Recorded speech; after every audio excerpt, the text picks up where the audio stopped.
Need one more reason why your Safeway store is just better? How about free Cuisinart Classic Cutlery or Elite Flatware? That's right. For every $10 you spend, earn a free stamp saver you can redeem for Cuisinart items. Once you've collected between 30 and 60 stamps, you could start shopping for a variety of Cuisinart cutlery or flatware available at the in-store display. Present your items and stamp saver at checkout. It's simple. Spend $10, get your free stamp saver. Start collecting. Safeway. It's just better. Blog Talk Radio.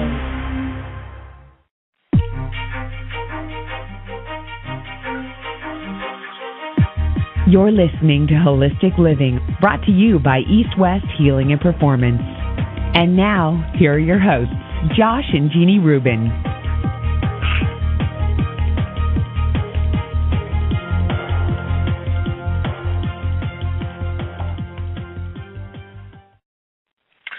What up, everyone? This is Josh Rubin from East West Healing and Performance, today to host our great radio show with Dr. Ray Peat. Jeannie will not be joining us today, so it's just me and Dr. Ray Peat on the show. And once again, I always say this, and not a lot of people call in, but, we do this show, of course, for ourselves, but we do it more for the listeners because I know a lot of people are really into Ray's philosophy and information, so at the right time, don't call in 2 seconds, but at the right time, feel free to call in, ask a question. The show's on cholesterol and saturated fats, so obviously try to revolve your questions around that.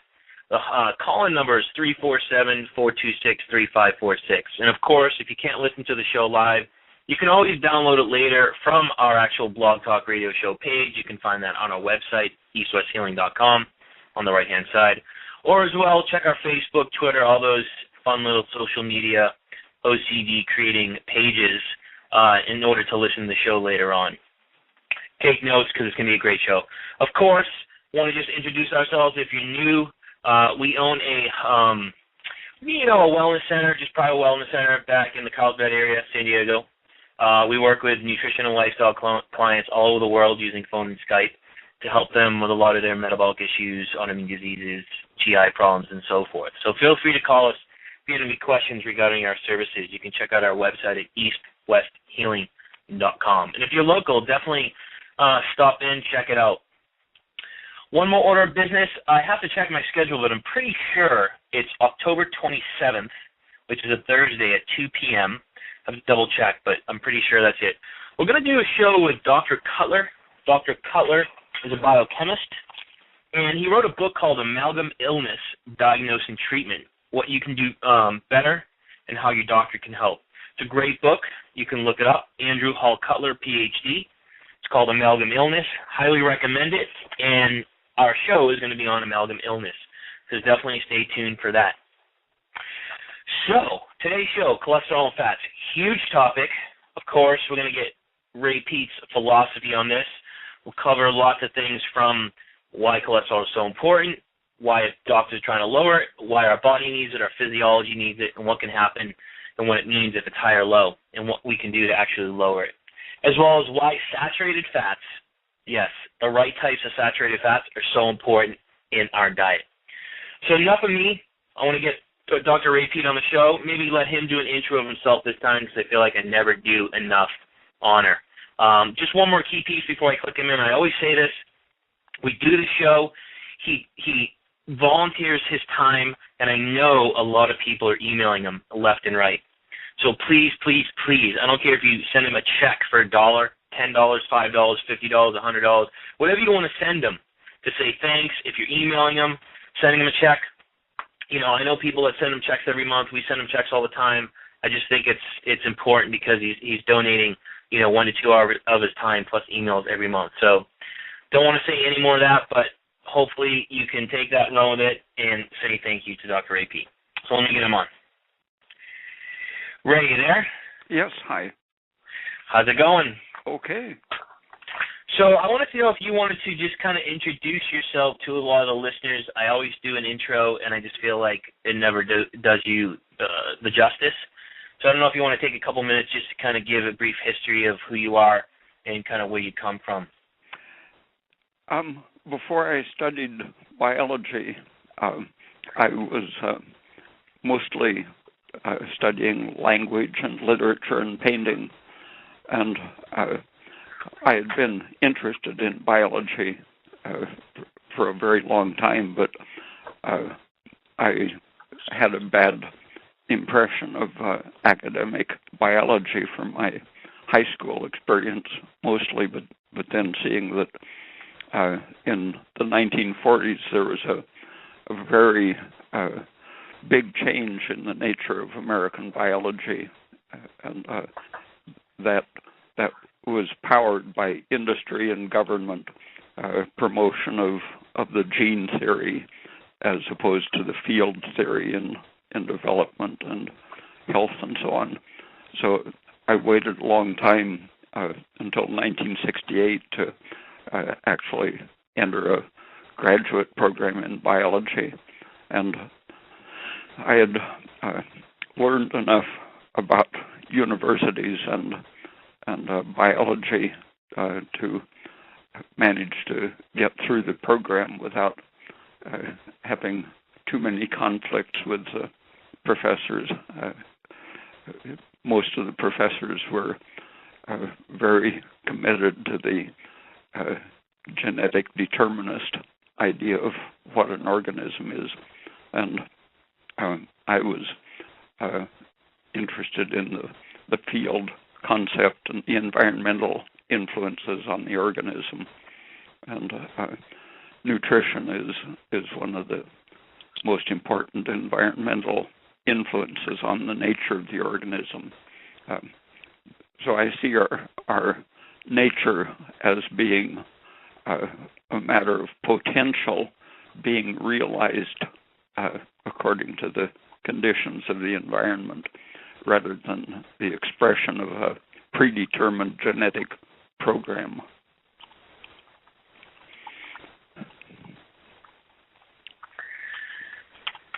So you're also a writer, guys. If you want to check out Ray's philosophy and what he does, definitely check out his website at raypeat.com, RAYPEAT. He has umpteen number of articles on his website that are free. And check them out, download them, buy his books. You can buy his books from his website as well. They're a wealth of information. I mean, I think I've read each book 6 times over easily, so definitely do that. Check them out. But that's a synopsis of who Ray is. And today we're going to talk about cholesterol and fats. And Ray's done a lot of work on this. He's written a lot on this. And I think it's a huge controversial topic out there. A lot of people don't understand it. A lot of people are afraid of cholesterol.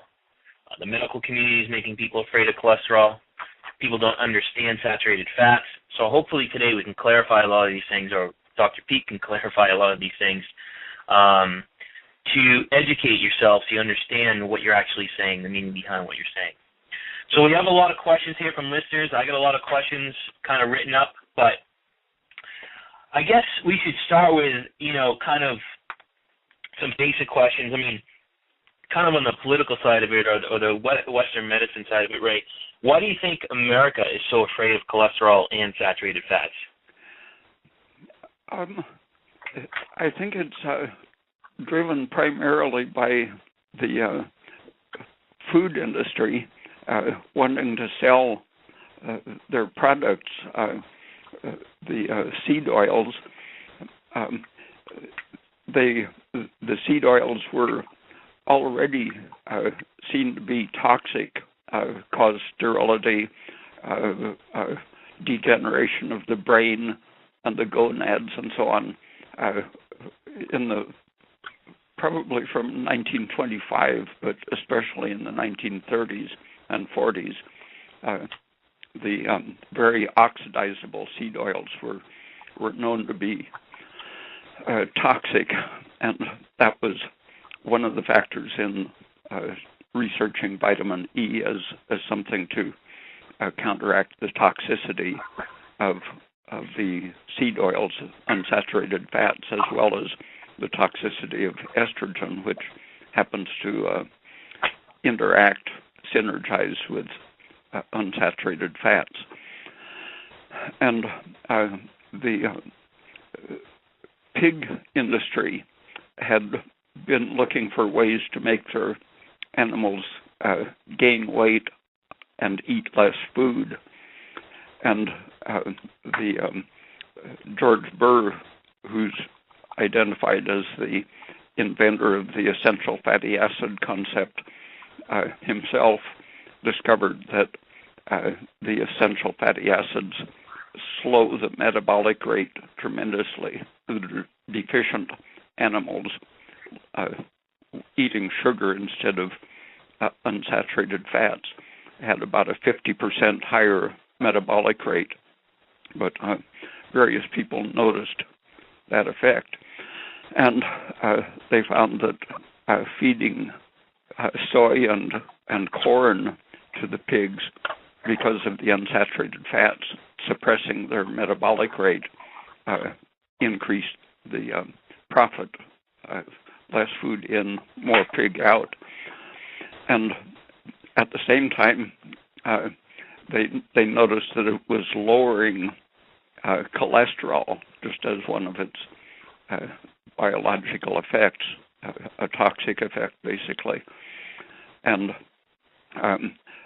the paint chemists, oil chemists, discovered that instead of using the expensive seed oils that were now being sold largely as pig food, the chemists discovered how to make paints and plastics from petroleum around 1950, and that decreased one of the big markets for soybeans in particular. Henry Ford had imported soybeans to use in the car industry. He made a car body entirely out of soybean plastic and hoped to replace iron with that. There's a picture of him using a sledgehammer to pound on one of his cars, showing that they were very strong. But by the late 1930s, only doorknobs and steering wheels were still made of the soybean plastic. But when the petroleum chemists learned how to use petroleum, that freed up the soybean market for pigs, and their production was great enough they wanted to find new markets to replace the paint and plastics market. And so they started promoting the health idea of their soy oil, cottonseed oil, safflower seed oil, and so on.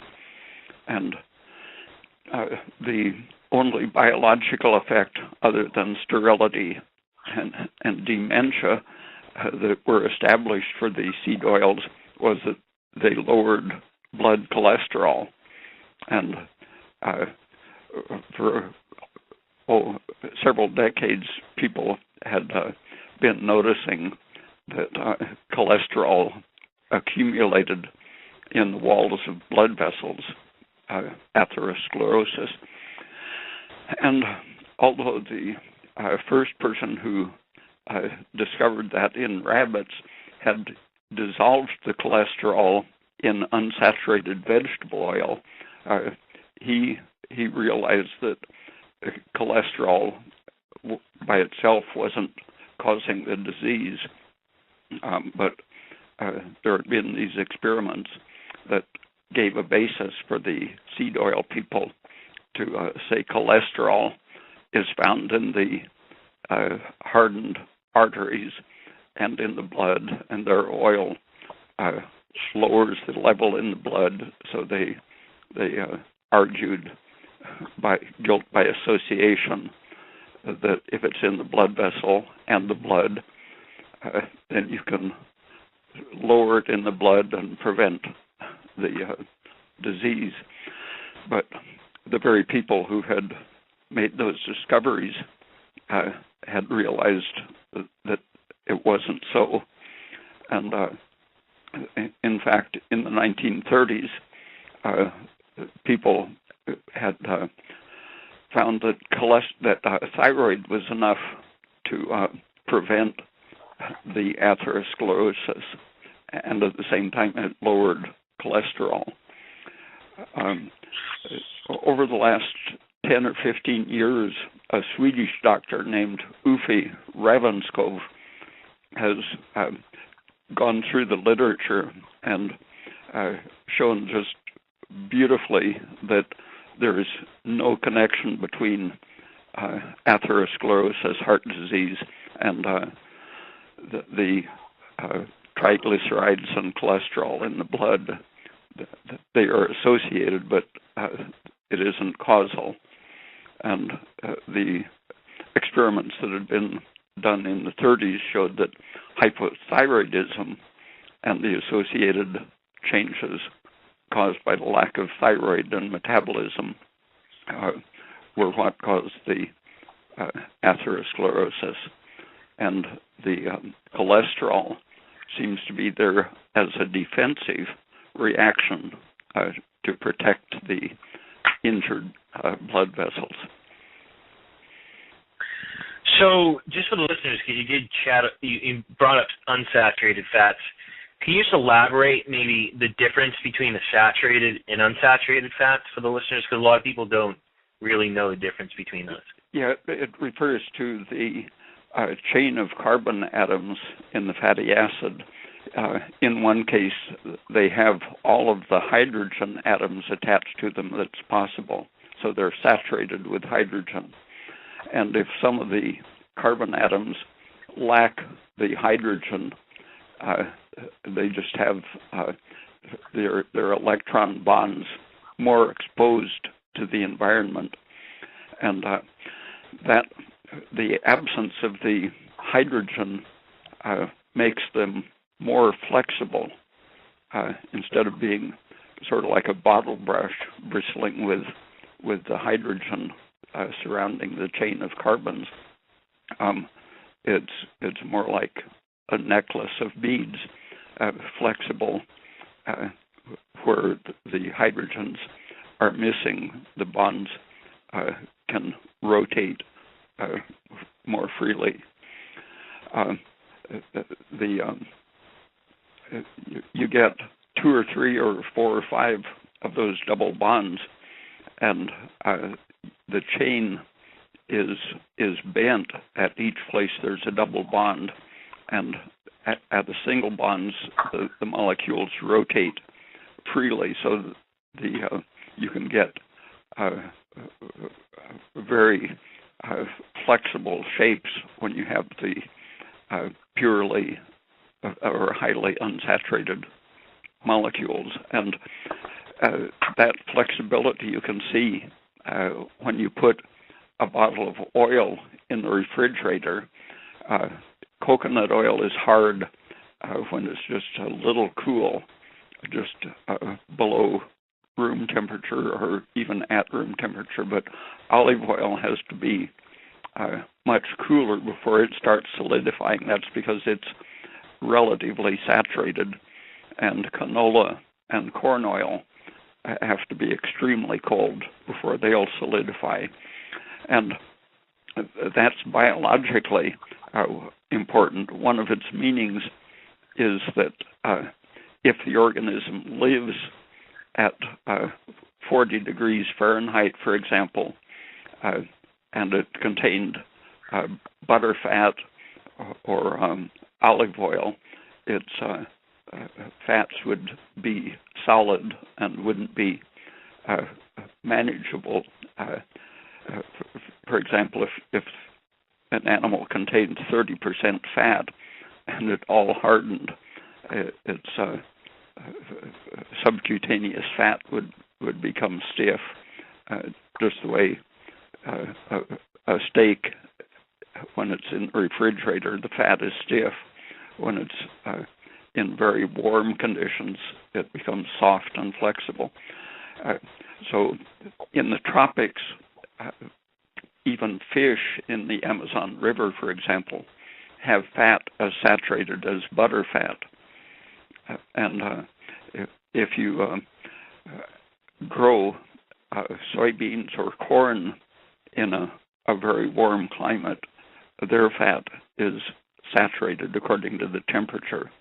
And chocolate and coconuts grow in a place where the temperature is probably averaging close to 90 degrees, and so they need to have very saturated fat to be just for the biochemical manipulation of the molecules to happen. And if you had unsaturated fat, like is necessary for the cold water polar fish, for them to be flexible, they have to have triply or quadruply unsaturated fats. But if you had those in a fish in the Amazon River, the fish would oxidize its fats in just a couple of days. Even with a medium unsaturated oil, such as soy oil or corn oil, if you put a rubber hose into a cork in the top of the bottle and put the other end of the hose in a cup of water and leave the bottle at room temperature, the water will rise up the tube as the oil is consuming oxygen.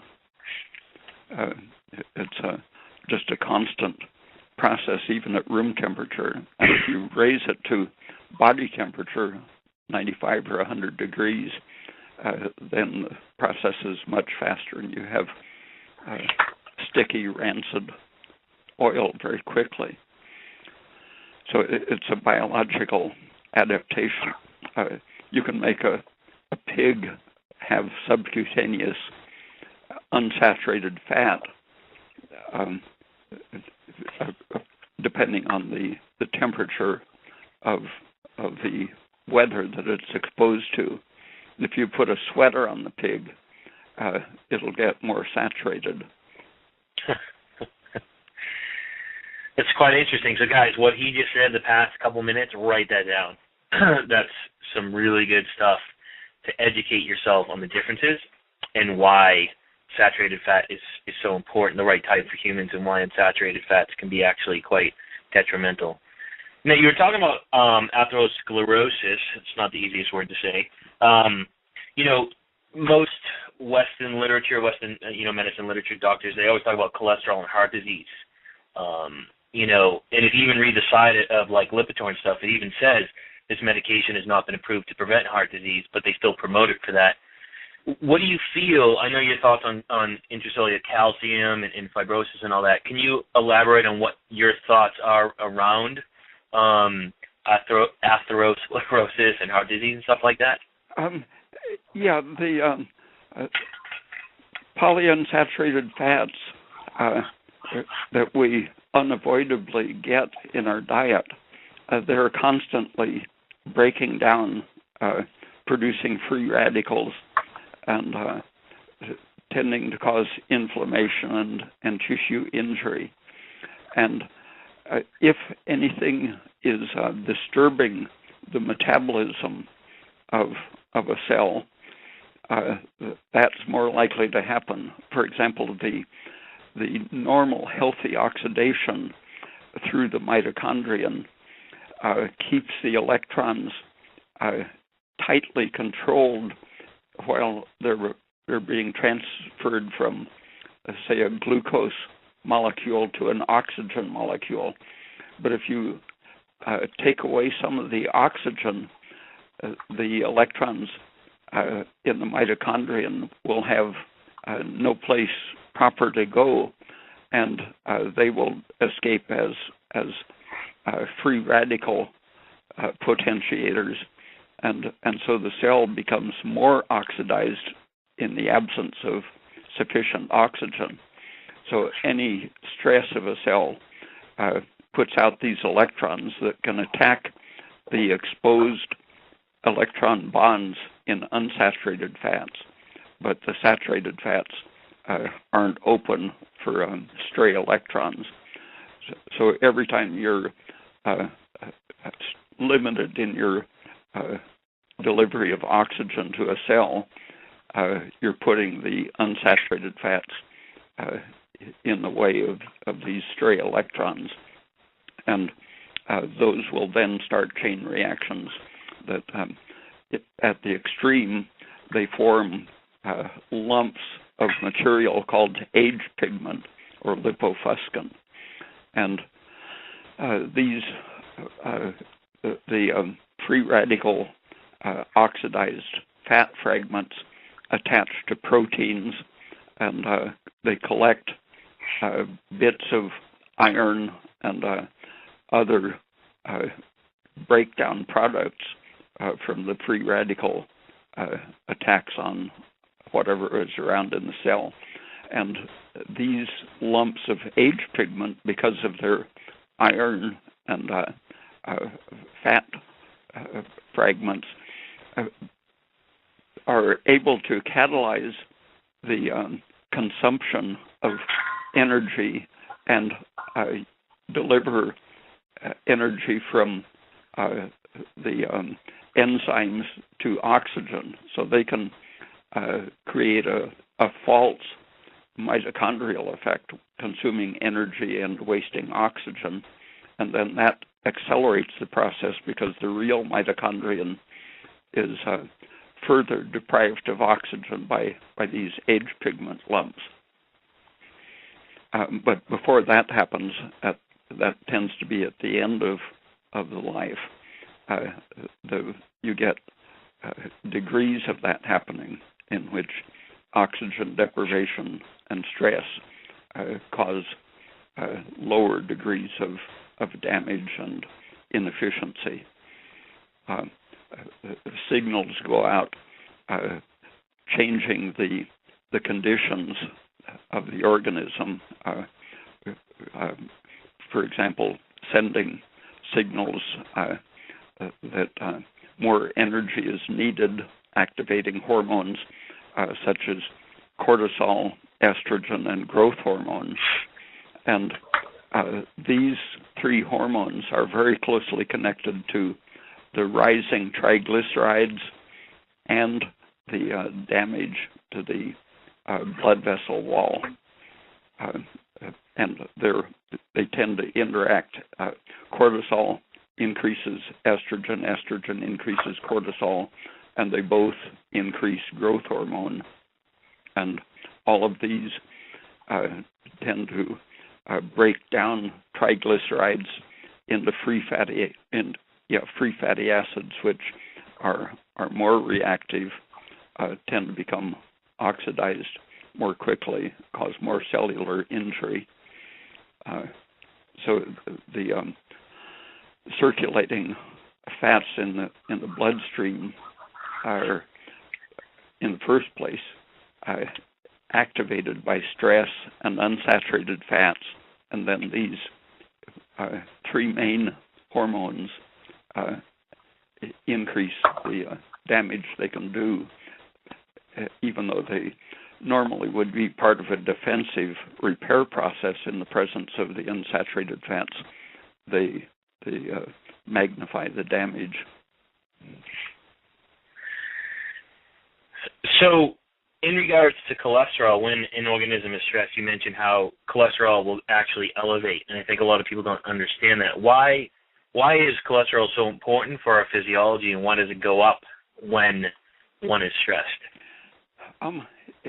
The whole stress hormone system, the things that Hans Selye popularized and studied for many years, he was concentrating on the steroid system, and that's the most powerful stress-induced system. The pituitary senses something wrong in the organism, increases its ACTH, which drives the adrenal glands in particular to take up cholesterol and to synthesize cholesterol from raw materials and to direct the cholesterol into the mitochondrion to turn it into pregnenolone, progesterone, DHEA, and finally cortisol. And the cortisol is the thing which has a short-term defensive reaction against stress by one of its main effects is to turn protein into sugar so that the sugar can be used for energy to increase adaptive ability to handle the stress. But if you keep your cortisone up too long, you'll destroy too much of your protein tissues. So the before the cortisol stage of stress, the continuously activated adrenal tissue will be first producing pregnenolone, progesterone, and DHEA, and it's only when those aren't enough to handle the stress that the progesterone will be further converted into the cortisol. So the production of the cholesterol is the first stage of handling stress reaction, and then the cholesterol has to be converted into pregnenolone to further the defensive reactions. But the increased production of cholesterol itself is a primitive defensive anti-stress system, and the later stages, pregnenolone, progesterone, and DHEA, back up that basic function of cholesterol, giving it more dimensions of protection. But starting probably around 1920, people were trying to purify cholesterol and see what its biological effects would be.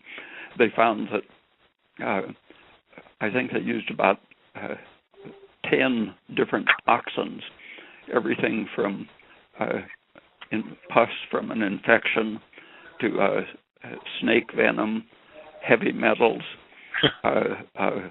chlorinated solvents, everything that occurred to them. They would give a lethal dose of the poison to an animal, and if they gave it a good dose of cholesterol, it would survive an otherwise lethal dose. And that has been done repeatedly. There have been some more specific things. For example, the testes are stimulated to more efficiently produce sperms in the presence of cholesterol, and the cholesterol has a direct activating effect on producing more of the defensive steroids and helping the cell do what it should do, as well as interfering with the toxic effects of chemical stresses and physical stresses. For example, hyperthermia that will cause your red cells to break down. If you add enough cholesterol, the cells won't be hurt by an otherwise deadly temperature. So it's just an incredibly broad spectrum protective substance. So for the listeners, cholesterol rising under stress is a response, and people should understand that it's your body's natural response to stress to help fight stress. Now, the issue is with most people, it goes up, keeps going up, and it's never coming down. So what are your thoughts on that? Is it a conversion issue? What do you need to make that conversion from cholesterol to pregnenolone? I guess it was about 40 years ago, someone was looking at the effects of varying the amount of cholesterol going into either an ovary or an adrenal gland, and they found that if the thyroid hormone and the vitamin A nutrition were adequate, the amount of progesterone coming out exactly corresponded to the amount of cholesterol going in. So a very big portion of the cholesterol is being turned into the also protective hormones, pregnenolone, progesterone, and DHEA. And that is a massive turnover of the cholesterol that's being produced, but it depends on thyroid and vitamin A very largely. So the higher your thyroid function, the more cholesterol you're consuming. And in the 1930s, someone noticed that when the thyroid gland had been removed, people's cholesterol immediately went up. So they would measure the cholesterol and give them a thyroid supplement, and immediately, as the metabolic rate increased, the cholesterol would decrease. The blood cholesterol was a mirror image of their thyroid function.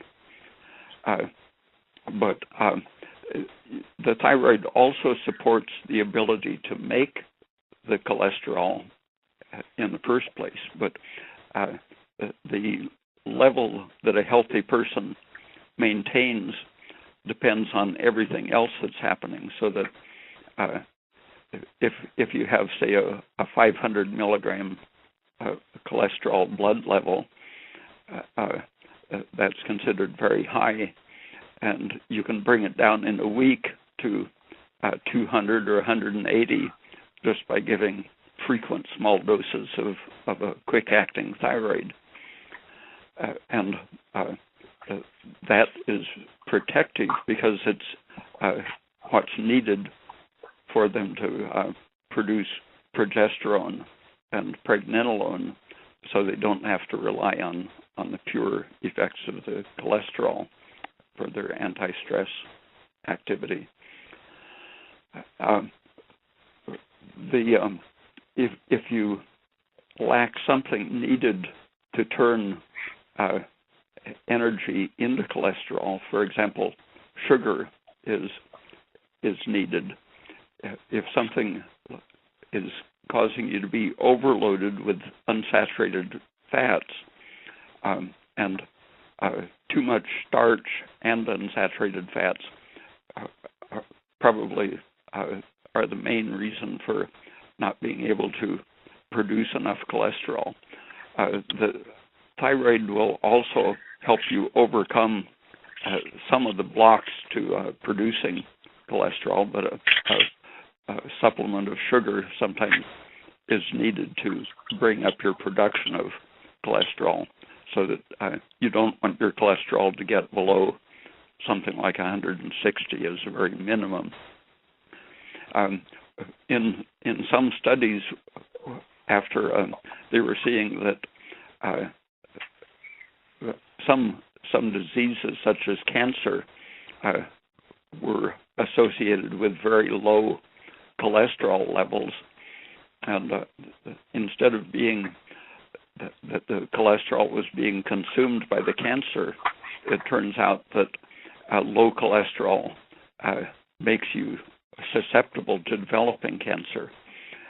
When there was a Hungarian study about 45 years ago that found that when they chemically lowered the cholesterol, the mortality increased from all causes: accidents, homicides, suicide, and cancer. A huge increase in cancer mortality as they chemically lowered the blood cholesterol. And the hormones that aren't being produced from the cholesterol are probably the reason for those increases in mortality. So when it comes to making that conversion, now I know a lot of people follow your philosophy, and one thing certain people say is when they start following your philosophy to lower their cholesterol, the cholesterol actually goes up. Now, is that because of utilizing the tropical fruits that they haven't been used to, and they're producing more T3, so they're utilizing more, and it'll eventually come back down, or are they missing something? Yeah, and no one is really sure what the optimal level of cholesterol is. Right. For example, looking at old people in rest homes, they followed their cholesterol levels and saw that the ones that lived the longest had pretty high cholesterol. I think the 270 was the one number that corresponded to the longest survival. And in the Framingham study, they saw that people over the age of 50 who didn't have at least a 200 cholesterol level were more likely to develop dementia. And in a big study of violence, they divided populations into those with at least 180 cholesterol and those below 180. And the violent offenders were clearly connected with the below 180 cholesterol levels. So going back to the dementia, and I think you mentioned in one of your books, you talk about people with low cholesterol, whatever that number is, there's a higher incidence of depression. And you talk about cholesterol is a precursor to pregnenolone. Can you elaborate on pregnenolone's effects on our brain chemistry? I know you talk about ACTH on it. Can you elaborate on that for the listeners? Yeah, the several signals can tell your brain that you're suffering stress. For example, low blood sugar is one of the basic things, and the various things that amount to stress act on the stability regulators of brain cells. The GABA is a sleep-inducing peptide or fragment of the glutamic acid, amino acid. Glutamic acid excites the brain. If you take off the acid, it becomes gamma aminobutyric acid, which sedates the brain. And the stressed brain will activate enzymes to produce GABA and turn off the excitation. And there are specific peptide signals that act parallel with glutamic acid to excite the brain and to interfere with GABA, the stabilizer. And the Valium-type sedative or tranquilizer acts on the GABA stabilizing system of the brain. If something is preventing the glutamic acid from being turned into sufficient amounts of GABA, Valium will fill in and activate the GABA system, and activating the GABA system turns off the stress signals and stops the pituitary from producing ACTH to activate the adrenal cortex.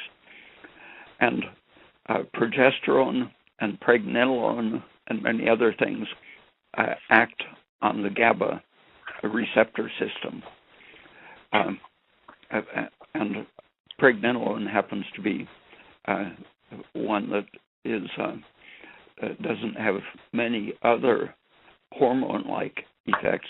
It's basically a stabilizer at all levels of cells. In the brain, its effect is on the GABA system to imitate Valium, to tell your pituitary that the stress is under control and to stop producing so much cortisol.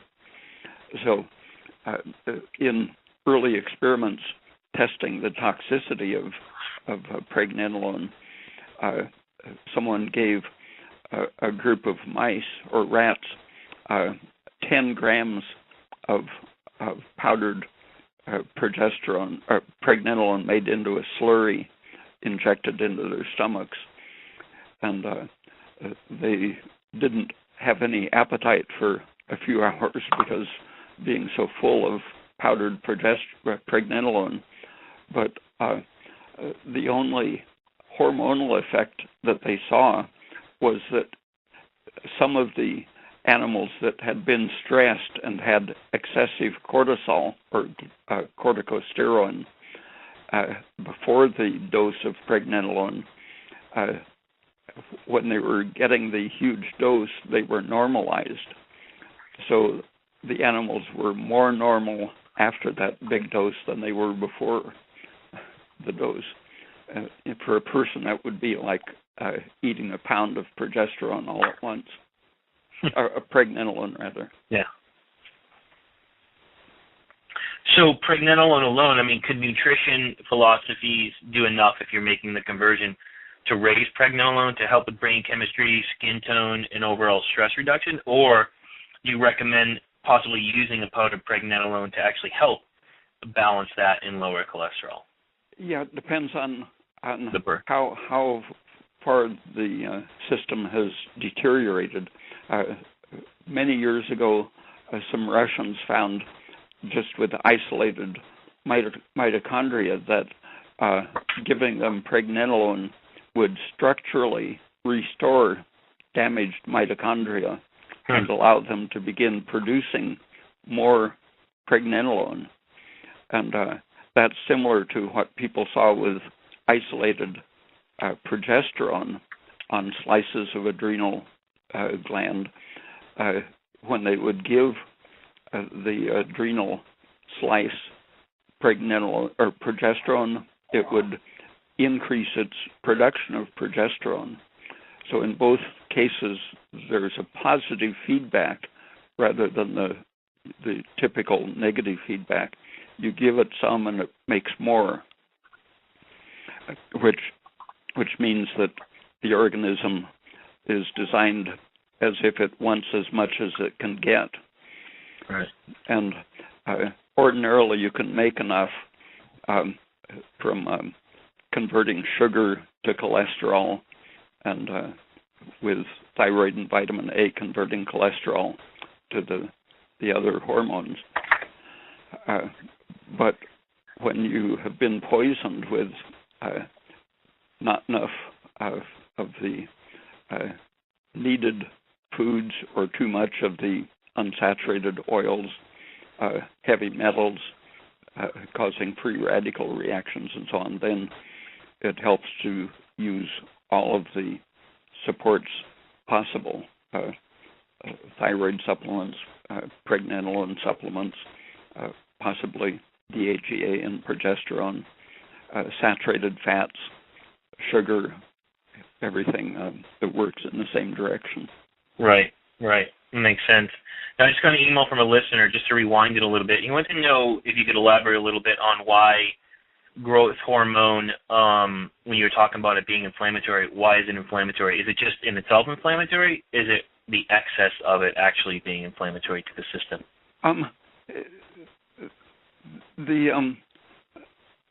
Most of the research is designed to praise its beneficial effects, but there are some very basic observations that people who have been chronically deficient in it have a remarkable absence of atherosclerosis. The mice that genetically are deficient in the pituitary hormones have no growth hormone. They aren't very big, but they live 2 or 3 times as long as normal mice. And one researcher removed the pituitaries from several species of animals and found that they lived much, much longer than animals with their pituitaries if they were given basically a thyroid supplement to keep their metabolism going. So when you have hypoglycemia, you increase your growth hormone, and it tends to come with the other pituitary stress-responsive hormones. And all of these tend to have their side effects. So they're all beneficial in the right amount at the right time, but they're all harmful when they go on too long or too high a level. People with the giantism, acromegaly, from for example, a tumor or overactivity of the pituitary gland, they have an extremely high incidence of atherosclerosis. So we're talking cholesterol. Can you explain just you can get as deep as you want, I know, but the basics for people in the differences between HDL and LDL?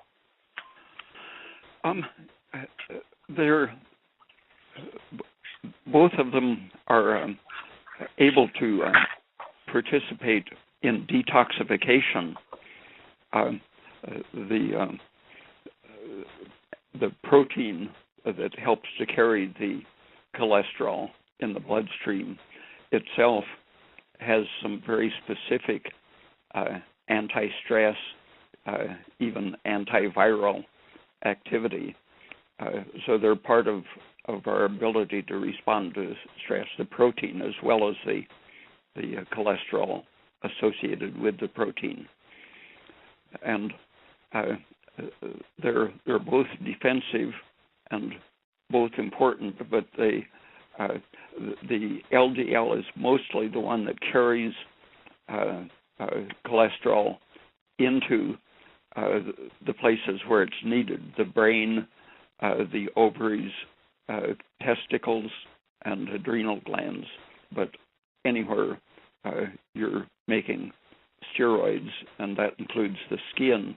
Skin is probably our biggest endocrine gland. The brain is the next, and then the ovaries, testicles, and adrenals. And the HDL has probably some more specific antitoxic effects, where the LDL is more a delivery system of cholesterol itself.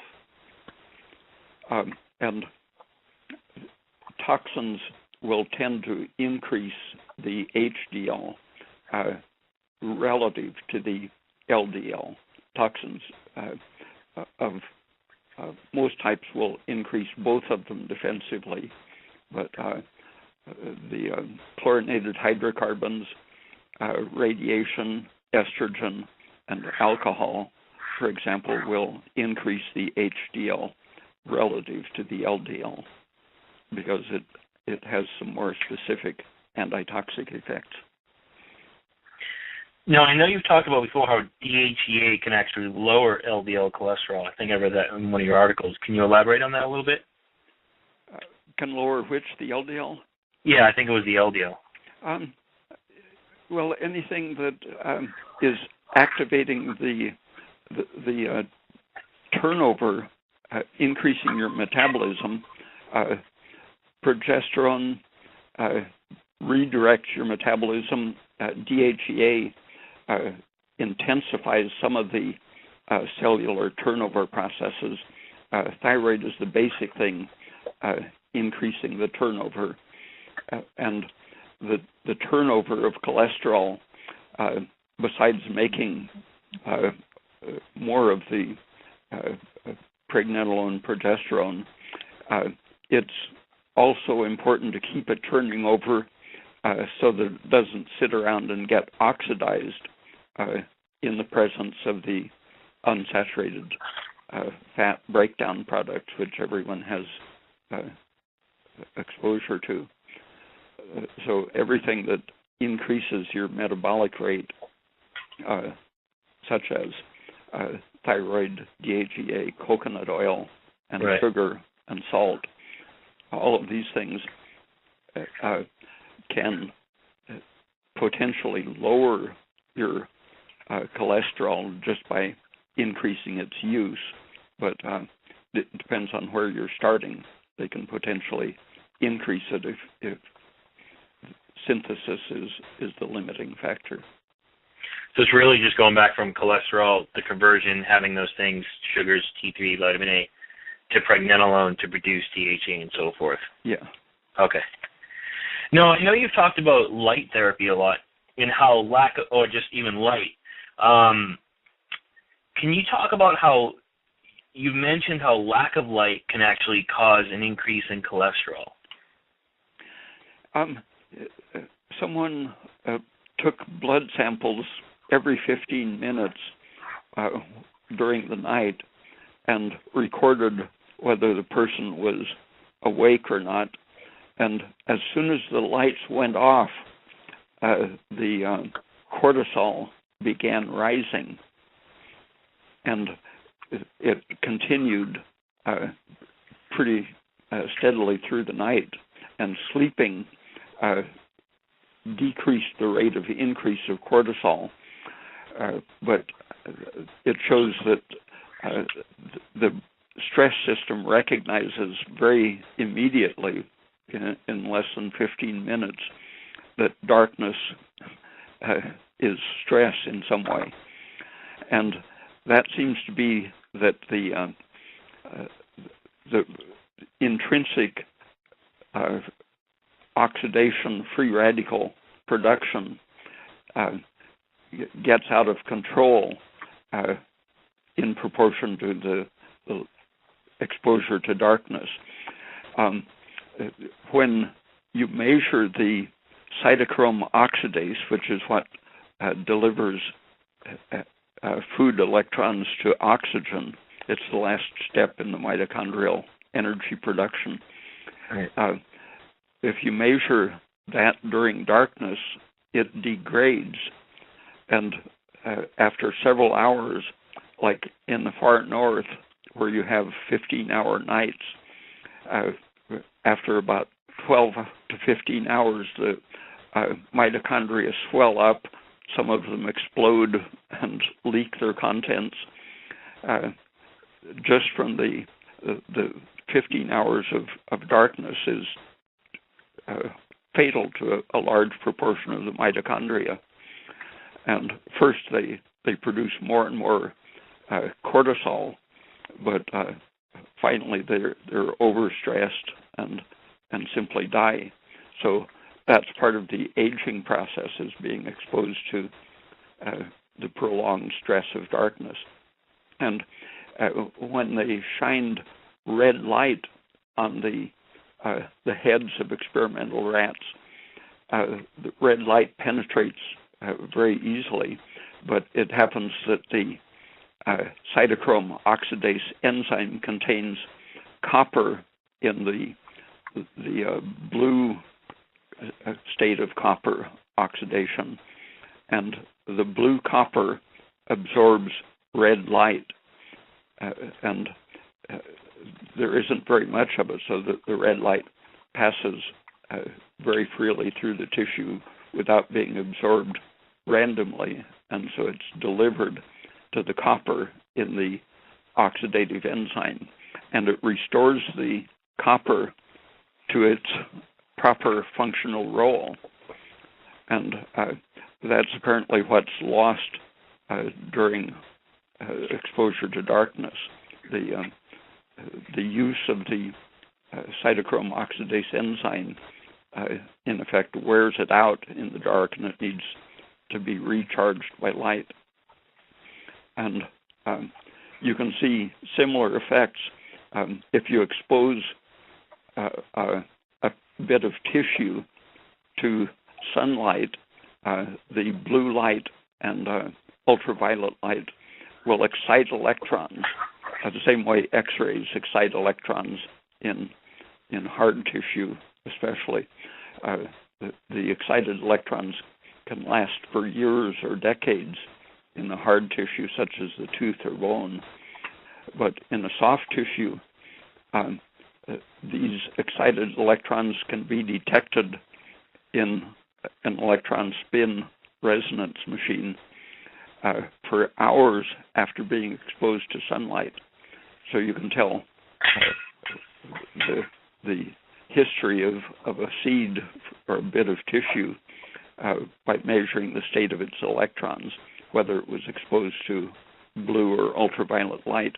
But while you're measuring it in the machine and expecting it to be able to show excited electrons for hours, if you shine just a burst of red light at the tissue while it's in the machine, it quenches those excited electrons, and they go back to their resting state.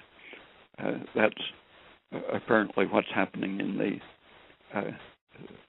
the rat experiment, restoring the copper by absorbing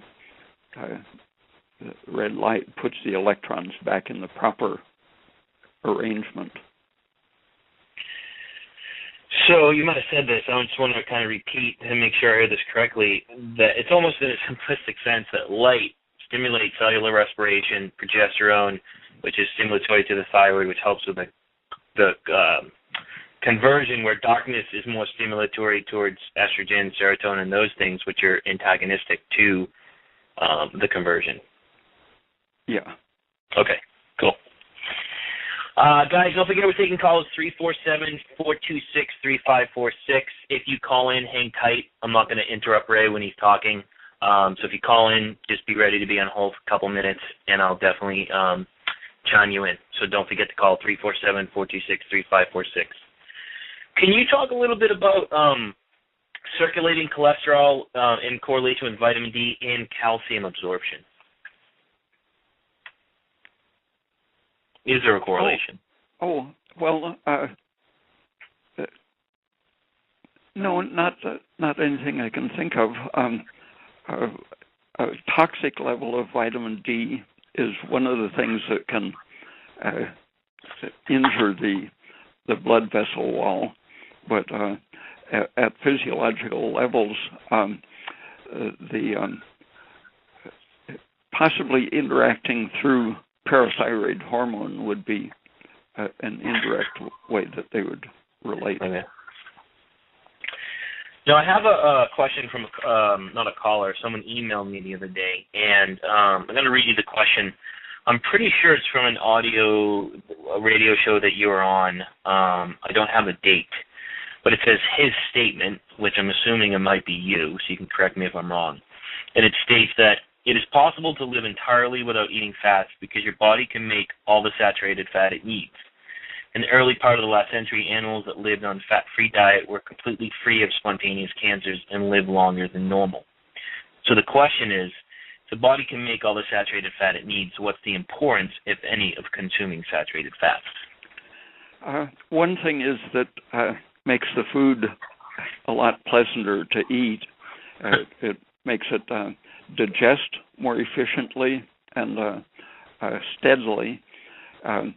Experiments with a loop of intestine, they would put just proteins or just carbohydrates or just fats in at a time, and they found that the digestion was very poor until you had all three types of food present at the same time, and then it was as if the intestine needed a complex stimulus before it would really effectively start absorbing and digesting the food. So it's partly a stimulus to your intestine to handle the protein and carbohydrate effectively. And it's a signal of satisfaction that helps to lower stress, to have fat and sugar in your food. So I guess that we should ask, in a homeostatic state, which is, I guess, hard to get to for a lot of people, can a person, or should they, live on a quote-unquote fat-free diet because the body is going to be working efficiently? Or no? I mean, you highly recommend, especially in this day and age, people definitely increasing their saturated fat content. Yeah, largely because of the effect on the taste system and the intestine reflexes. It helps to handle the other foods efficiently and to make the whole body recognize that it's being fed properly. Right. So it's part of the reflex nervous system that guides eating, and it helps to satisfy the appetite. Right. And so people feel more satisfied when they've had fats, especially saturated fats. And the experiments with the rats, they used a purified diet, and when saturated fats were added, they had similar cancer-free results. It's the very small amount of unsaturated fat that is responsible for the stress and cancer production. Right. The equivalent of just about a teaspoonful of unsaturated fat per day is enough to show a threshold increase in the incidence of cancer. And when we eat natural foods, we're always getting some of the unsaturated fats. And it's hard, even eating coconut oil and butter fat and beef fat and so on, they only have about 2% unsaturated fats. But on a normal diet, it's hard to get down to that right. threshold of about 4 grams of fat per day. And so that's, besides eating the most saturated type of fat, that's one of the arguments for using carbohydrates as a major part of your energy supply, because if we have some extra carbohydrates, more than we need to burn at the moment, they will turn into saturated fats and extend the proportion, so that in effect you can lower the unsaturated proportion below the threshold of carcinogenic fats. Right, that makes sense. I get some questions on coconut oil and stuff. We got a caller. Do you mind taking a caller? Okay. Caller from the 450. You are on the air. Yes, hi, Josh. This is GP. Hey, GP. What's up, buddy? No much, you.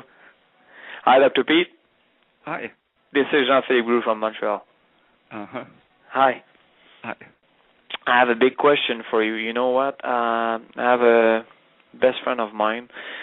Now, I don't know if you can answer me, but it's contract HIV now, and I recommend him some of your recommendation about saturated fat and aspirin, but his last blood test showed that the CD4 and CD8 drops down. Do you have something to help him? What about niacinamide? People with HIV often have a very high polyunsaturated fats circulating, and niacinamide is something that will help lower the free fatty acids. If you lower the free fatty acid, the CD4 and CD8 increase again, or? I think so. You think so? Okay, because you know what, his doctor advised him to begin the therapy, like AZT, I think. And I don't know if you're, you advise that, or you have other recommendation.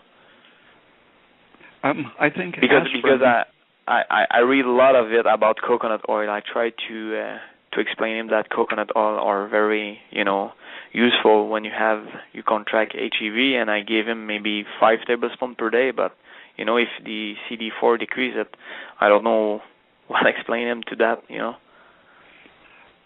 Sugar, niacinamide, and aspirin are all things that help to lower the stress and keep the immune system up. Okay, but when you said aspirin, it could be 15 aspirin per day. Around that. Around that. Okay, that's very good. If I have some things going wrong with him, I'll let you an email. Thank you very much, Dr. Peat. Okay. Thanks. Thanks, Bye, Jess. Yes, bye. Bye. Great stuff. Thanks, JP. Let's talk about coconut oil, because people out there, I mean, even our clients, everyone's just you say saturated fat, and it's just like, bam, people are so against it, and they don't know why. But we know when we talk about saturated fat, of course there's others, but, you're a huge proponent of coconut oil. Can you elaborate on why in regards to metabolism, hypothyroidism, the liver, just as much as you can put out there for people? Any of the saturated fats have an anti-inflammatory protective effect. A group studying liver disease has found that the fish oils and shorter seed oil unsaturated forms increase liver inflammation and tendency to become fibrotic and cirrhosis, and that can be blocked by the saturated fats. I think it was an Indian that noticed that alcoholics in India who lived in the areas where they had ghee or butter as their main fat didn't develop liver cirrhosis despite being alcoholic. And they began testing that and saw that alcohol activates the unsaturated fats to react with iron to break down and produce the liver damage. And so all of the saturated fats are protective when you have an inflamed situation. And that goes all the way up to the waxes, such as extracted from beeswax and sugarcane and such, the super long chain saturated fats. And the coconut oil is in the medium chain length. It includes some of the very short chain saturated fats. Mostly it's 14 and 16 carbon chains, and the shortness of the chain means that it's very mobile in your system, and the shorter saturated fats can be handled in the mitochondria without relying on the transport systems for handling 18 chain carbons, for example. The 10 carbon chains can be oxidized as easily as glucose, and so instead of interfering with glucose metabolism and switching the whole mitochondrial function, they can participate and even activate the glucose oxidation, and they interfere with the anti-metabolic effects of the unsaturated fats. By interfering with the anti-metabolites, they let the mitochondria run at full speed, and that works as if you're giving a thyroid supplement. The unsaturated fats interfere with all of the effects of thyroid, all the way from the gland secreting the hormone and the proteins transporting thyroid hormone and the cells responding to it. So at all of those points, the coconut oil is probably getting in the way of the suppressive effects of the polyunsaturated fats, but especially in the mitochondrion, where the coconut oil itself is being very quickly burned and used as energy. So the interesting thing for the listeners, I'm going to summarize that if I can, is that Saturated fats help to protect the body and detox from unsaturated fats. They help with glucose oxidation and kind of reteaching the liver how to store glycogen and helping with blood sugar regulation. Saturated fats like coconut are pro-thyroid and anti-inflammatory. Yeah. Okay. Yeah, and speeding the metabolic rate. Yes. That's the most important thing the thyroid does, and right. And sugar and coconut oil work right with it to maximize the good metabolic oxygen consumption. And it's interesting because at least with our clients, there's other things we've done, but to lower people's cholesterol, we've actually increased their saturated fat. And most people just get, completely, blindsided by that. But it definitely works. Can you talk about? You've quoted, I think it was Hussein, in a lot of your articles about coconut oil and its effect on the pancreas. Am I correct? Can you talk about that a little bit? Yeah, he was experimenting at the time he was working.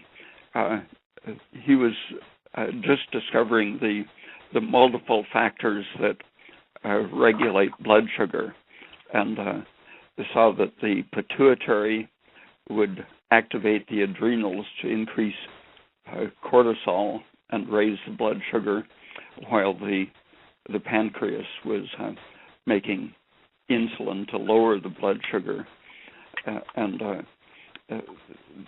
the coconut oil and sugar worked very similarly to keep the system working, to allow insulin both to function and to be produced. And he didn't know at that time. There were a lot of things about the interactions of pituitary, sugar, adrenal, and so on that hadn't been discovered yet. But working just with those few elements, he was on the right track. Good stuff on coconut oil. Let's talk about milk, and then I want to talk about eggs because we're talking about saturated fats.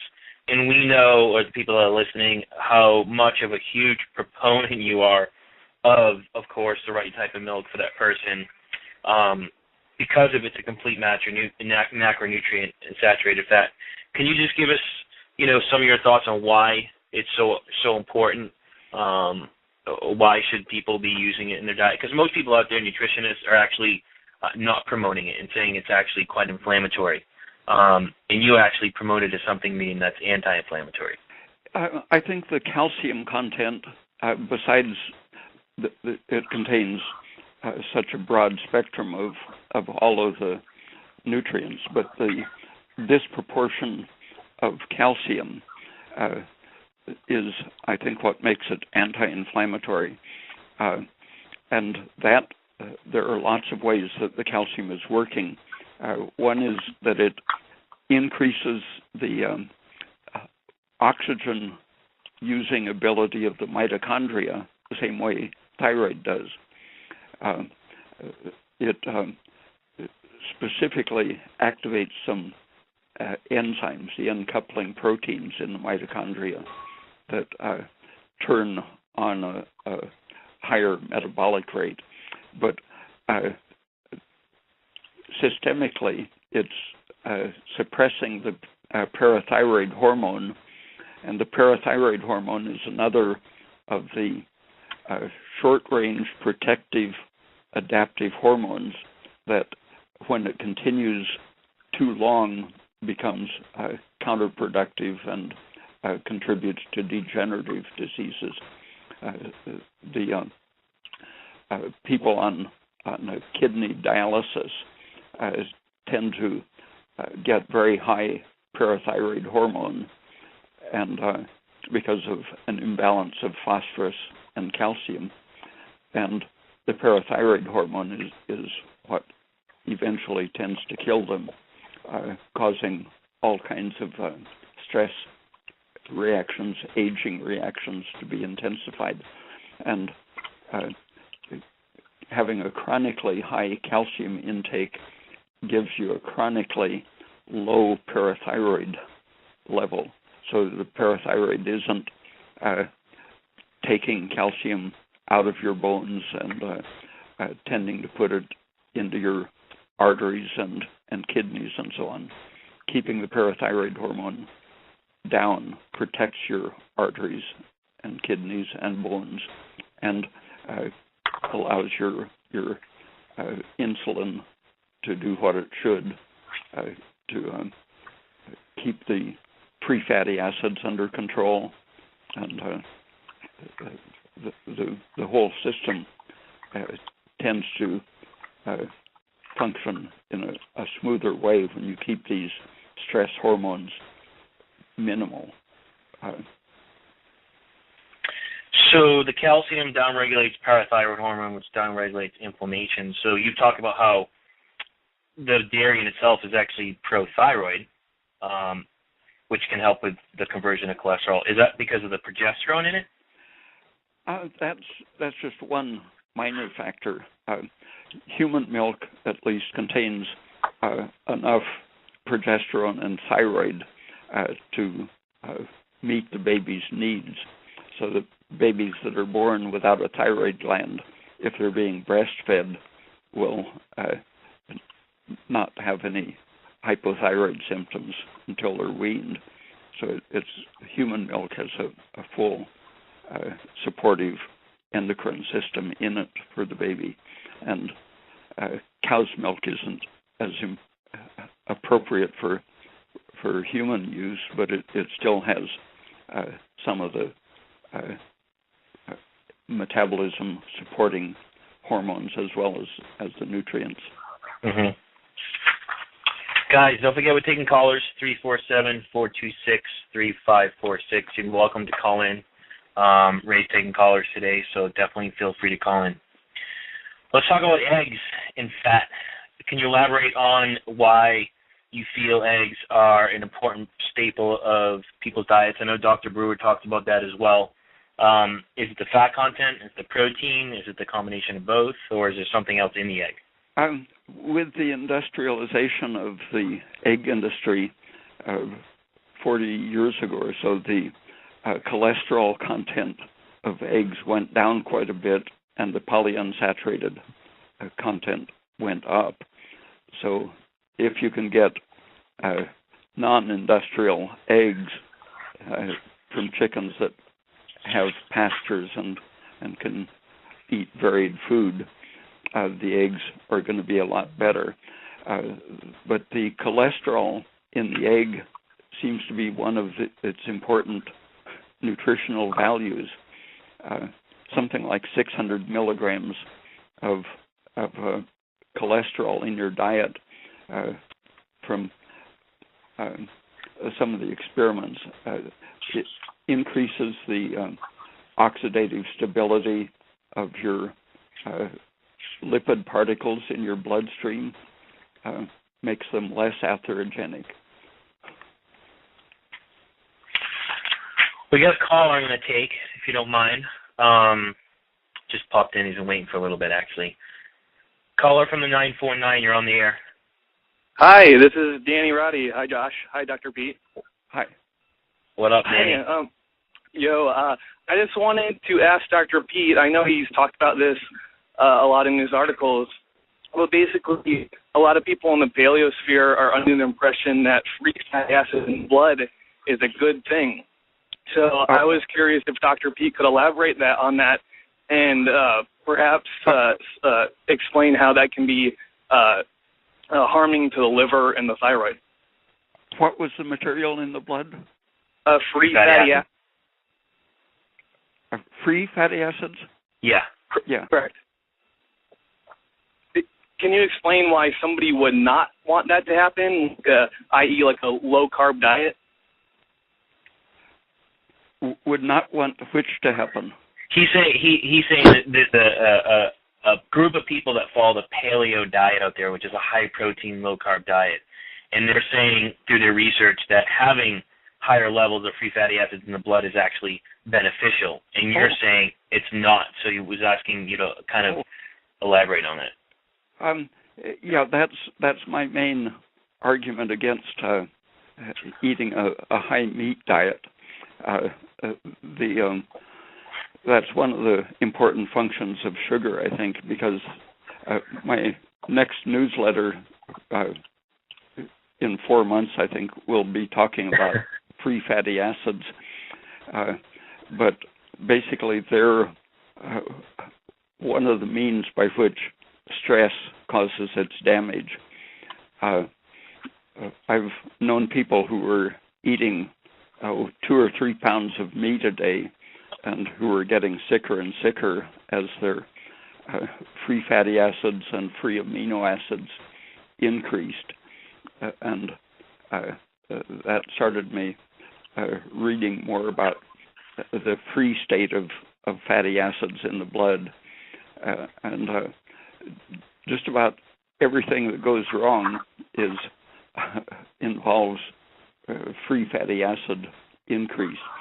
If they're totally saturated fatty acids, such as from coconut oil and butter, those are less harmful, but they still tend to shift the mitochondrial cellular metabolism away from using glucose and fructose and turning on various stress-related things by lowering the carbon dioxide production, I think, is the main mechanism. Amazing. Thank you so much, Dr. Peat, and thank you, Josh. I love the show. Thank you. Cool, man. Thanks for calling in. Take care, guys. Bye. Bye. Do you mind taking another caller? No, fine. Okay. Let's see. Caller from the 314. You're on the air. Oh, maybe not. Hold on. Maybe they hung up. Caller from the 314. You're on the air. Is it me? If you're 314, that would be you. Okay. Well, I knew that there may be more than one caller from my particular area code. I just called in because I had a spare minute and I was hoping to catch some information, so I wasn't really I didn't intentionally put a question out there. I mean, I'm just listen. Yeah, I'm just now being introduced to most of this stuff, so pretty much anything that's discussed I will be thoroughly interested in. In particular with regard to mitochondrial function and how specific macronutrients and even different vitamins and minerals may play a role in how. So that all right, I'll ask him that. Okay. Bye. Whoa, that was a little too loud for me. But I think his question was, I'll simplify it, because I heard a dog, a baby, in a car. What does cholesterol have to do with mitochondrial respiration? First of all, it stabilizes it, protects it against the free fatty acids that are one of the disruptive influences. And besides stabilizing it, it actually stimulates respiration, oxygen consumption, which might be just because of that stabilizing effect. But it functions as an antioxidant, partly by the way it interferes with the free fatty acids. And cholesterol associates with proteins and nucleic acids, and as well as other lipid materials. And I think the way it binds to proteins is responsible for its stabilizing effect in the mitochondrion. The proteins that make up the mitochondrion have a very lipid property, so that you can use an oily solvent, remove all of the oil-soluble materials, and you still have a mitochondrion there. but that shows that the apparent mitochondrial membrane is really a protein structure rather than a fat membrane system, and that protein structure is reinforced and stabilized by binding with cholesterol molecules. Huh. So in a sense, would you think, though, it obviously just helps with the production of, well, I don't know if it would help with the production of T3, but just the production of carbon dioxide as well? Yeah, it stimulates the whole respiratory process, right, which includes conversion of some cholesterol to the hormones as well as producing carbon dioxide. Right. Awesome. There you go, Lamb. That was for you. We got another caller, I think, from the 415. Let's see if they get a question for us. May take a second to get them on here. Hello? Computers. Caller from the 415, you're on the air. Can you hear me? Yeah. Okay. Yeah, I was just wondering, a lot of coconut oil, sometimes they make people either feel sick to their stomach at first or really achy. Is that because of the salicylates in it or something? Is it better than to get the refined coconut oil if you're having problems with, some of the components in it? Yeah, I recommend the completely deodorized kind. The research was always done with the filtered kind that had no odor at all. Oh. And even though it tastes really good to make, ice cream or cookies or something out of the very aromatic kind for safety and general use, because some people are allergic to the aromatic, tasty things in the coconut. Right. Making it completely odorless, I think, is safest. Right, but that's not too processed, though. The bleached, refined, deodorized RBD or whatever they call it, you can find ones that are not. They just pass it through diatomaceous earth or Fuller's earth, and so it's just a filtering process, no chemical treatments. Okay, yeah, because when we've had the regular virgin coconut oil, always end up feeling kind of sick or achy or something, like inflammation, sort of like with fermented food. So I just didn't know what was going on there. It just takes a spoonful of the very odorous stuff to make me sick for about 3 days. Okay. And how much a day would be for just an average weight person? Just however much they want, a few tablespoons? A tablespoon with a meal was enough to make me breathe harder, get pinker, have a higher pulse rate, and lose about, I guess it was a pound or two a week. Okay. All right. Sounds good. Thanks. Thank you. Thanks. I love it, Ray. Have a good one. Just nonchalant with your answers and just make it so simple. It's great.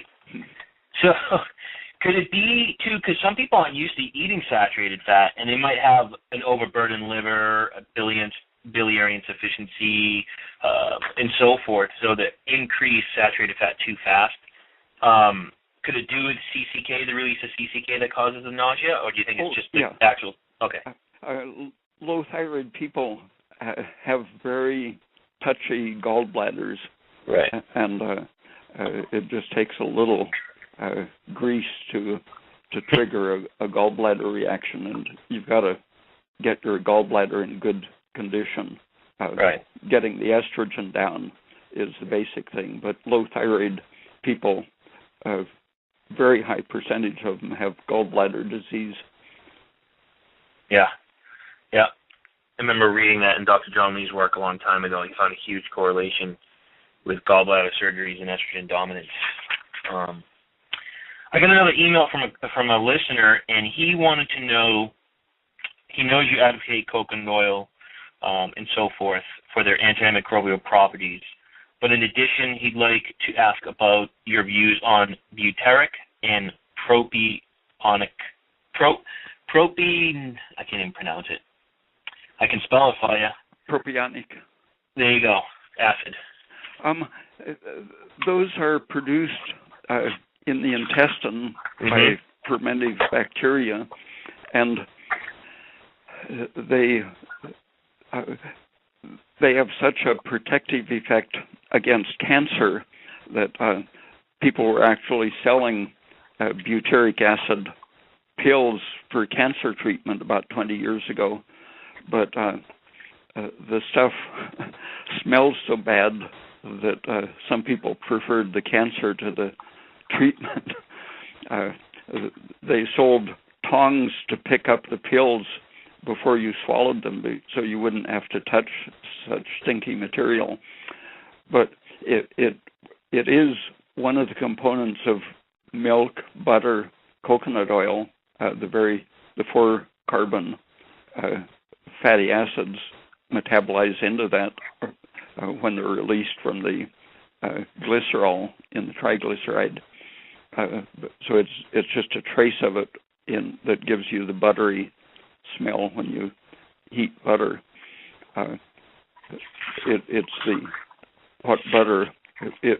Butter gave butyric acid its name, but since it's produced by bacteria, and since people with very good health have no bacteria in their small intestine, and the farther up in your intestine that you have bacteria, it's the likelier you are to have a lot of digestive and other health symptoms.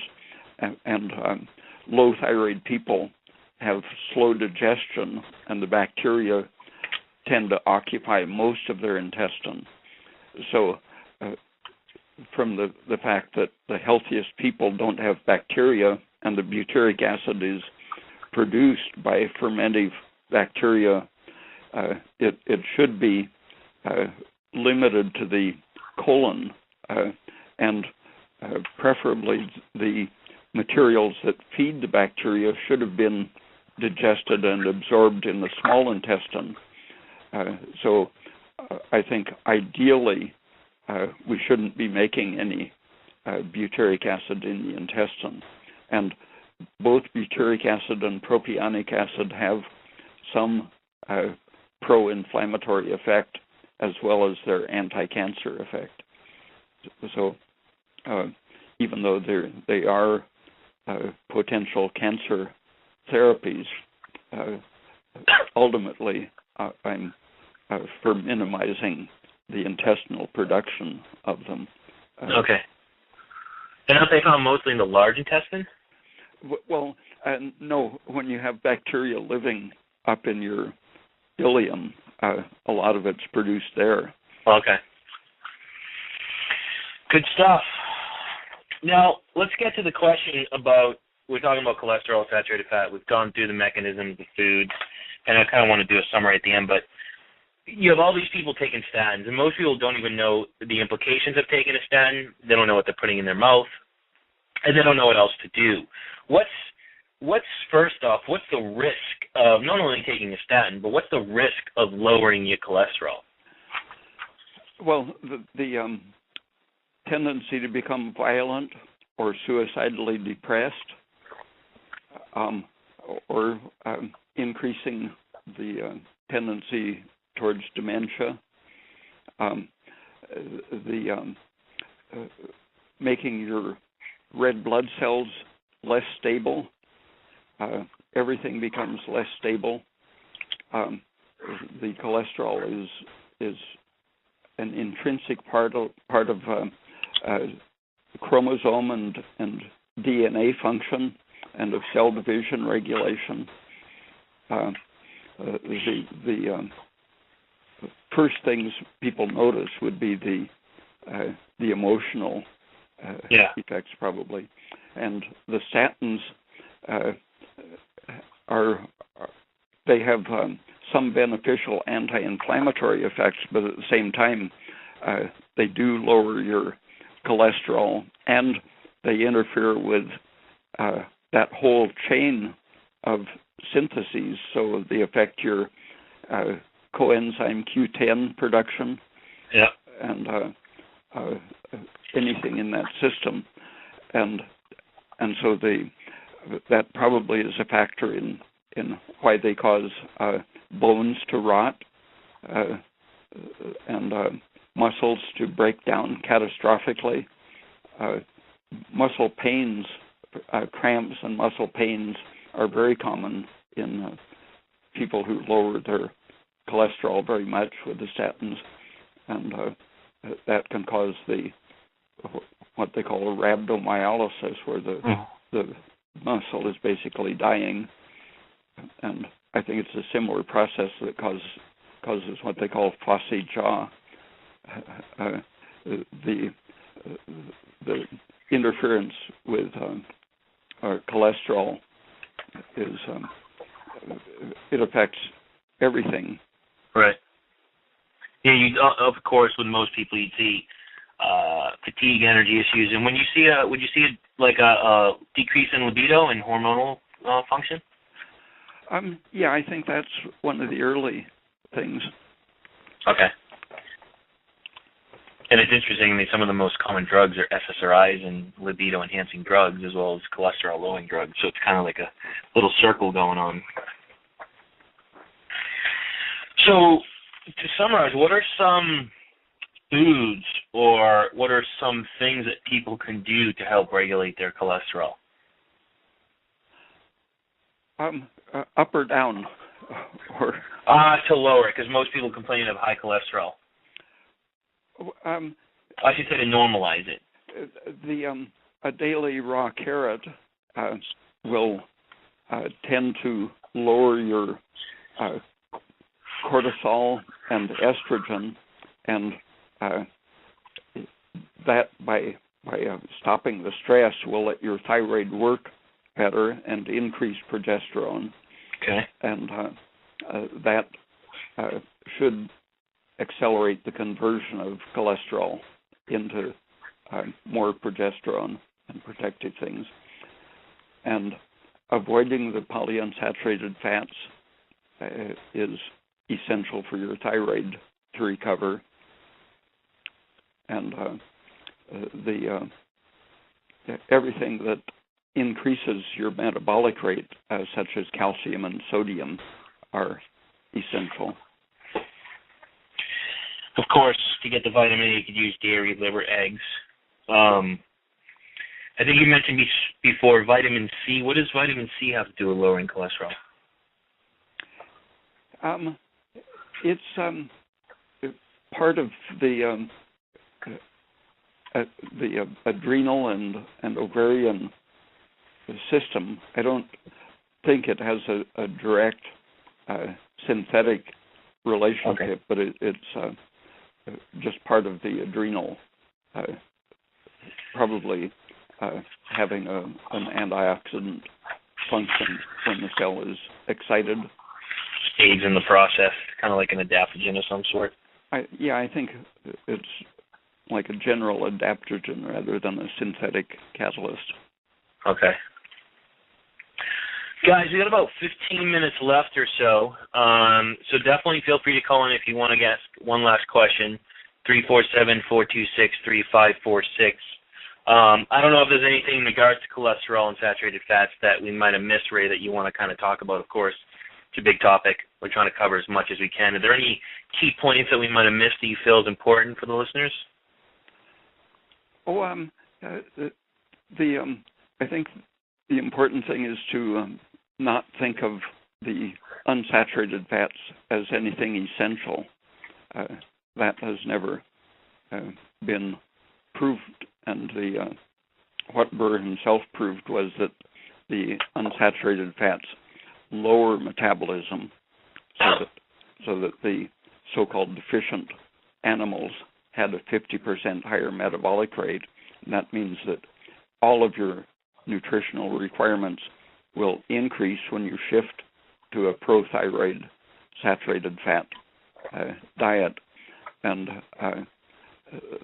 the increased metabolic rate will increase your need for copper and selenium, the B vitamins, and I'm not sure what the effect on protein requirement is. The protein can contribute to that same intensifying metabolism effect.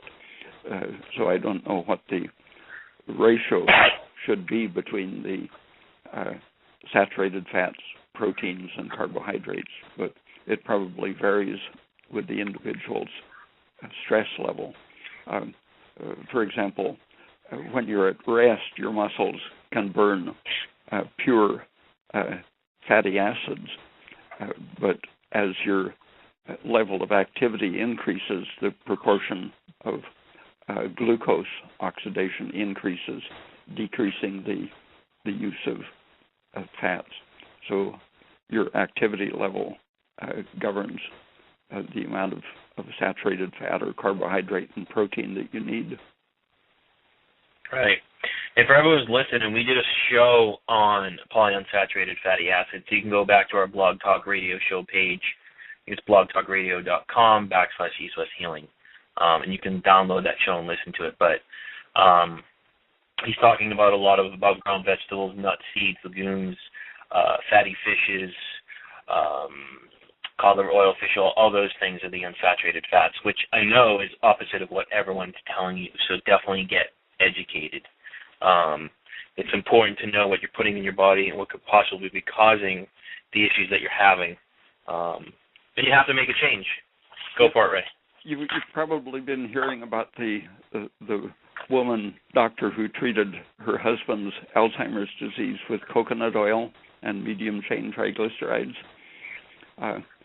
That fits right in with the established evidence that it's the breakdown of the highly polyunsaturated fats that is contributing to the Alzheimer's disease. You can see the chemicals like isoprostanes, the spontaneous oxidation products of the polyunsaturated fats in the brains of Alzheimer's patients.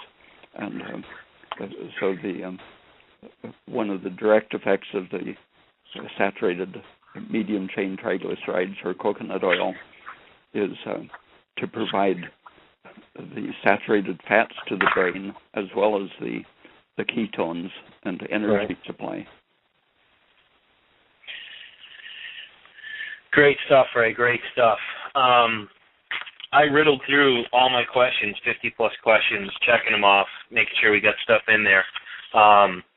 Like I said, we got about 12 minutes left. If anyone has any one last question they want to ask, definitely feel free to call in 347-426-3546. Other than that, Ray, anything else you want to add to the show? Oh, nothing occurs to me. Are you selling books again? Yeah. Okay. So people can just, can you tell people how to do that? Because a lot of people email me and ask how to order your books, so I think now's a chance just to let people. Yeah, it's on the website, the address, Post Office Box 5764, Eugene, okay. 97405. So they just send you a check, let you know what they want with their address, and you'll mail the books to them. Yeah, and the postage listed there is $3 for one book, but for a group of more than one book, the postage per book is less. Right. It depends on the number of books and the particular combination. Right. And you're still taking more sign-ups via newsletter? Oh, sure. Okay. And how much is that for the listeners again? In the U.S., $28, Canada and Mexico, $38, and elsewhere, $48. Right. Well worth it, guys. Well worth it. Unbelievable stuff. Well, Ray, that was an awesome show. I know I speak for the listeners. Once again, not only appreciate you taking the time of your day to do this with us, but appreciate all the research you've done, the open-mindedness that you've had, and everything that you share with everyone all over the world. So, really appreciate it. Oh, okay. Have a good one, Ray. Yeah, you too. Thank you. Bye. Bye. So there you go, guys. Another show with Dr. Ray Peat. The guy absolutely amazes me and puts a smile on my face. The stuff that he knows and just how simplistic, well, to me, how simplistic it sounds. Just remember, everyone's an individual. You have to break that more of the same plus more of the same cycle to change. His information is one way to do that with a huge blast. and just realize that it's not just about eating carrots and taking niacinamide and drinking milk and you're going to be cured. It's all about understanding who you are, what your physiology is, the state that you're in, how many meals you need to eat a day, what are your ratios of macronutrients, what foods are going to work for you, even though they're recommended. So there's so many factors that need to be worked on and fine-tuned and fine-tuned and fine-tuned. So hopefully you enjoyed the show. Like I said, we got another show coming up October 27th with Dr. Andrew Cutler, biochemist, PhD, on amalgam illness. So definitely get your questions ready. And we'll be scheduling another show with Dr. Ray Peat for maybe October, November, depending on when he's available. Not sure the topic, but definitely tune in. Check out our Facebook page, Josh Rubin or Jeannie Rubin. You can go to our website and see our blog. You can find our YouTube page, Facebook, all that stuff. You can follow when the next shows are. Thanks for tuning in, guys. I'm out of here. Need one more reason why your Safeway store is just better? How about free Cuisinart Classic Cutlery or Elite Flatware? That's right. For every $10 you spend, earn a free stamp saver you can redeem for Cuisinart items. Once you've collected between 30 and 60 stamps, you can start shopping for a variety of Cuisinart cutlery or flatware available at the in-store display. Present your items and stamp saver at checkout. It's simple. Spend $10, get your free stamp saver. Start collecting. Safeway, it's just better.